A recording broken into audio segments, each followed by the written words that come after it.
How you doing, folks? Regulation M-B is here. We had no idea what was going to happen in Reg M-B before the format started, and now the format has started, and we've got some pretty major updates. So, firstly, we have got a bunch of new items in the game. So there's a bunch of these that aren't immensely relevant, like Muscle Band, Wise Glasses, Expert Belt Zoom Lens is not very good, Metronome, no. Iron Ball, maybe get like Trick Iron Ball stuff. The Weather Extender rocks, again, not really very useful. Shedskin, maybe if you're really scared of Mega Gengar, but otherwise no. Big Root, not a real item.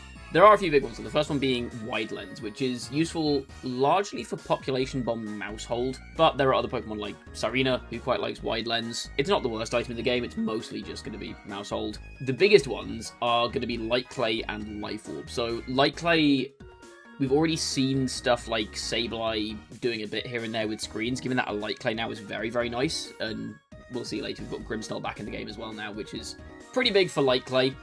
And then Life Orb is, I think, by far the biggest addition to this. So we've seen a lot of Pokemon running things like type boosting items, things like Soft Sand, Mystic Water, and now you can just run Life Orb on those, especially on something like Garchomp. That Life Orb is going to be massive. Like, that is a big buff for Garchomp. There are some other Pokemon that can use Life Orb as well. I can imagine it being useful on pretty much any of the strong attackers in the game. Currently, any of the Pokemon that are running a type boosting item, you can probably put a Life Orb on, and it's good. But it's just a very, very strong item in general. That's going to make a big difference now that that is in the game. But the big thing that people want to talk about is the Pokemon that have been added to the game. So there's a bunch of new Megas being added in, the ones from Legends EA. We've already seen Raichu X and Raichu Y. Raichu Y gets No Guard, Raichu X gets Electric Surge, which actually, given the Pokemon that have been added into the game, is now pretty much uncontested, so that does make that a bit better. I don't think either of them are that good still. So a few of these new Megas have brand new abilities as well. The first of these is Mega Electros, which has the ability Elevate, which is a hilarious name for ability. It's kind of just like As1 brackets Electros. It keeps Levitate, basically, but it also gets, effectively, Beast Boost, so it gets a +1 to whatever its highest stat is whenever it knocks out a Pokemon. I still don't think this thing's that good.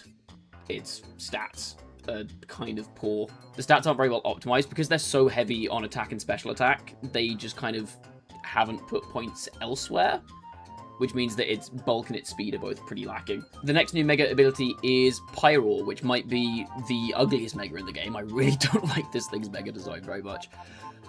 But it gets an ability called Fire Main, which boosts the power of Fire-type moves by 50%. It's basically just worse Drought, and, like, the stats on this thing aren't very good. Like, particularly for a Mega, these stats are pretty terrible.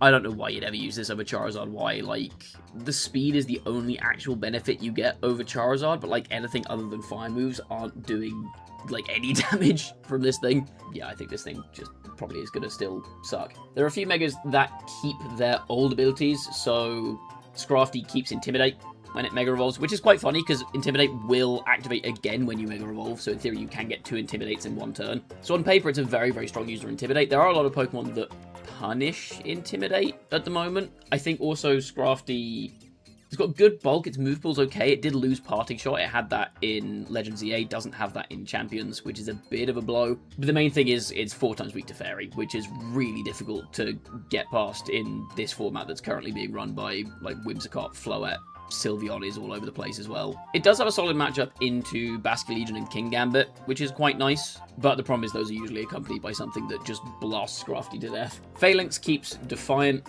which is fine, I guess. It gets a bit of extra speed when it Megas, which can be nice for no-retreat stuff, but its stat line's still pretty poor. I don't imagine that thing's going to be very good. Barbaracle answers the question, what if Mega Metagross was just worse? Mega Barbaracle keeps Tough Claws, one of the abilities from its base form, but literally every single one of its stats is worse than Metagross's. Its typing is worse. It gets Tough Claws Close Combat, which is kind of nice, but it doesn't get any Tough Claws boosted rock moves. But on the whole, it's just kind of bad Mega Metagross. Malabar keeps Contrary, which is about the worst thing that could have happened to it. I've said before that I think Malamar would have needed an insanely broken ability, like a Spicy Spray level ability, to make it somewhat viable with the stats it gets when it Megas.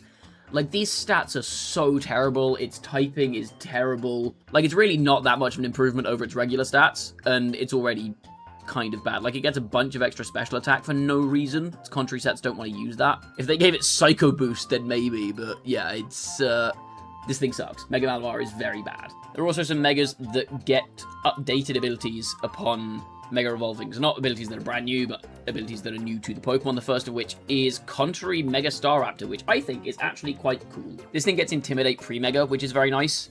And then once it Mega Evolves, it has access to Stab boosted close combat, becomes a fighting and flying type that boosts its defense and special defense by a stage each time they use it.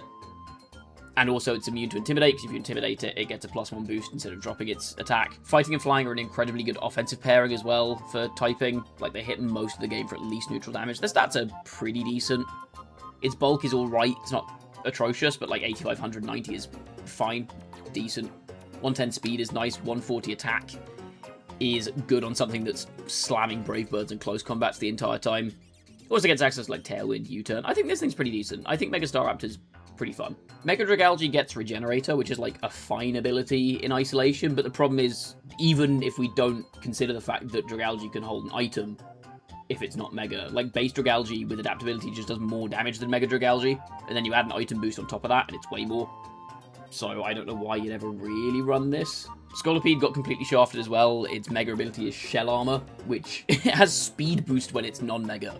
And I thought they might give it some kind of really cool ability when it Mega Evolves, because then you can like get a couple of speed boosts before you Mega, and then you get a cool ability when you Mega Evolve with the speed boost you've already got, but no, it's just Shell Armor, which is kind of bad.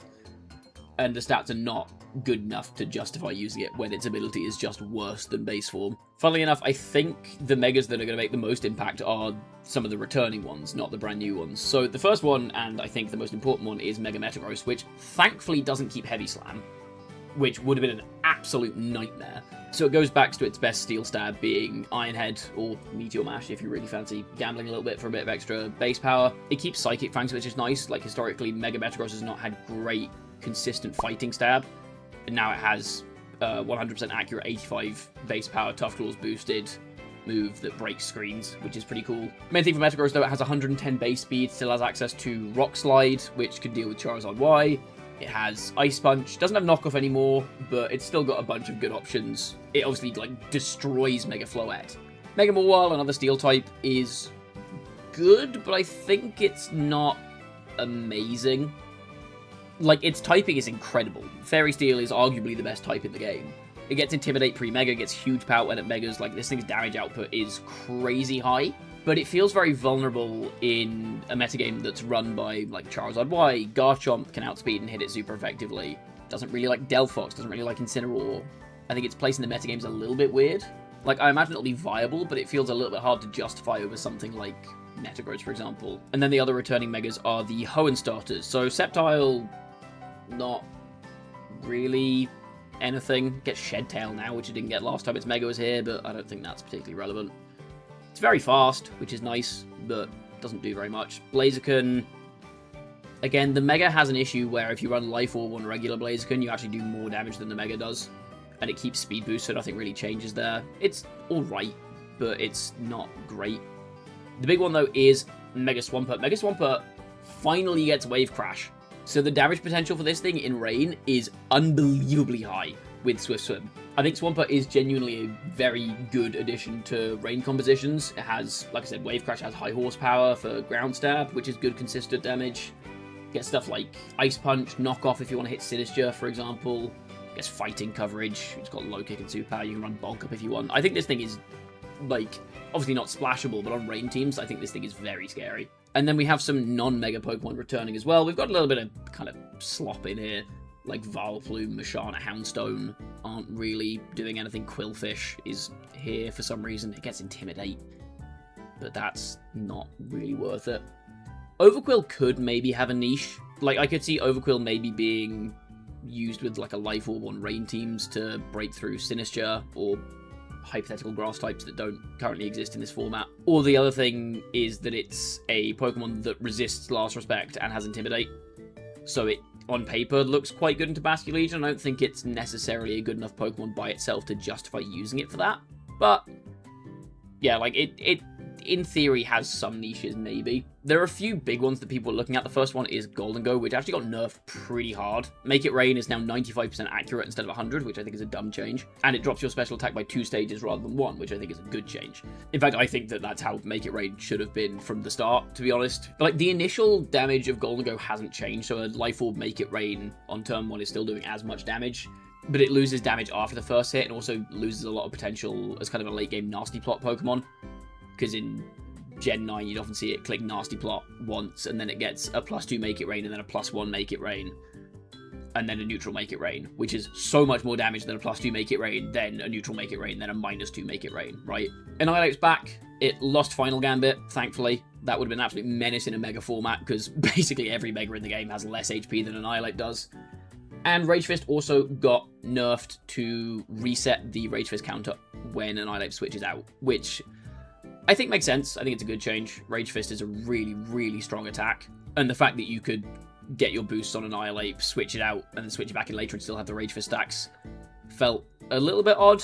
It makes sense that you bring Annihilate back. Now he has a bit of time to cool off. He's not as angry anymore. You send him back out. His Rage Fist is reset. I think No Terror also makes Annihilate a lot less scary because you don't need to be as worried about hitting it with an attack. Like in Terra formats, if you wanted to Moonblast and Annihilate, you had to worry about it going Terra Fire, and then suddenly you're just giving it a Rage Fist stack for free in exchange for very little damage. That's not a thing anymore. So I think Annihilate will still be decent. It gives us another fighting type option that isn't Sneasler, which is nice. Still a good Pokemon, not as good as it used to be. The biggest one that's coming back for me is Grimmsnarl. Grimmsnarl has lost Thunderwave, but it keeps the rest of its toolkit, so it still has like Scary Face for speed control. You could do like Trick Iron Ball if you really want to, but it gets Light Clay. Light Clay is now back in the game, as we mentioned. So we've got Screen's Light Clay on Grimmsnarl, which is kind of terrifying. And it still has access to like Parting Shot, for example. It gets Fake Out. Fake Tears is quite a good move. Like Spirit Break is always going to be very solid. It gets Taunt as well. Like it's still got a good set of moves. It's still going to be annoying. Just because it lost T-Wave doesn't mean that it's suddenly not good. I think this thing is going to make a real impact on the meta. Because one thing with this metagame is that it's been very offensively oriented. A lot of the Pokemon that we see being popular are Pokemon that are just throwing out damage immediately. And so putting screens up in front of a Charizard Y or a Basculegion can really change how the game is played. So this thing I think is going to be very relevant to the metagame now that it's in. So in summary, Life Orb is back. That's massive. Light Clay and Wide Lens. Specific but still useful. Wide Lens for Mousehold, Light Clay for like Grimmsnarl or Sableye. The new Megas all look pretty underwhelming. I think Staraptor could maybe see some use. Scrafty could maybe be decent, but I'm not sure if it's worth a Mega slot. The 4x Fairy weakness is obviously massively detrimental. The returning Megas, a couple of them are very strong. Mega Metagross, I think, is big. I think Mega Swampert could give a bit of life to Rain teams again. Mawile could also make a bit of an impact, potentially, but I think Blaziken and Sceptile are probably just a bit of a nothing burger. In terms of returning Pokemon, I think Golden Go's still decent, but not amazing. Same with Annihilate. I think Annihilate is still going to be a good Pokemon. We're kind of lacking for fighting types in the current format, so Annihilate could honestly just fill the role of coming in and clicking close combat and being immune to Intimidate. And then Grimmsnarl, I think, is likely to be very good. That's kind of the main one I'm looking at here. The rest of the returning Pokemon are a bit, maybe you could see Overquill, but the rest of them don't really matter that much. In terms of how that changes the metagame, I think Sneasler actually takes a bit of a hit here. A lot of the new Pokemon are very strong into Sneasler. Things like Metagross, like Swampert's very good into Sneasler. Annihilate and Golden Go very good into Sneasler. Just introducing a couple of very strong Ghost types makes Sneasler's life a little bit more difficult. But I think, crucially, Kingambit and Basculegion remain largely unaffected. There's not really anything in this set of mons that's gonna stop a Basculegion from whacking a Last Respect at you. Like, again, maybe screens on Grimmsnarl is relevant, but otherwise there's not much, apart from maybe Overquill if you're feeling a little bit spicy, or like Mega Scrafty. Kingambit doesn't really like Annihilate too much, but doesn't really care too much about the rest of the Pokemon that have been reintroduced. I think there's just not enough that's going to notably change the presence of, like, Charizard Y Float as a composition. Obviously, Metagross threatens them pretty hard, but I think there's not really anything new that goes crazy into those comps. I think that is probably going to remain a very staple team. The one kind of archetype I think is going to pick up, apart from the obvious, like, stick a Metagross on a balanced team, and it's good, is going to be Rain. I think could have a bit of resurgence, especially with screens. Because now you've got Light Clay, you have a much more potent option of running either Sableye or Grimmsnarl with like double screens. Sableye can run Rain Dance for support. And then you get like a Mega Swampert or an Archaladon in rain behind screens, stick like a Sinister or something next to it to keep it healthy. And I think that could potentially be pretty strong, but we will see. I think that's probably the biggest kind of archetype that's going to get a bit of revival from this, but maybe I'm wrong. Maybe Mega Swampert just doesn't make that much of an impact. And that is it for all the new additions to Pokemon Champions in Regulation M-B. I might do a bit more of a deep dive into some of the changes individually at some point, so keep your eyes peeled for that. If you found this video helpful, then drop a like, sub to the channel as well to keep up with more Reg M-B content, and I will see you all in the next one. Bye-bye.